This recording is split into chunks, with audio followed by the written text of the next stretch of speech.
سلامونه، وخت مو په خیر پام وکړئ د دې مهال تازه او مهمو پیښو ته.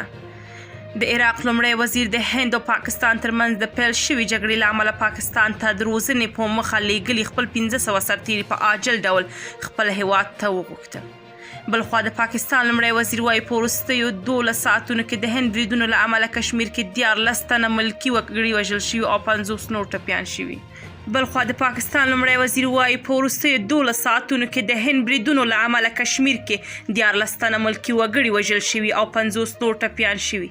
په همدې حال کې د هند پوځ وایي د پاکستان له لوري په هند کې د نن ورځې حملو په ترڅ کې د یو افسر په ګډون 15 هندیان وژل شوي دي.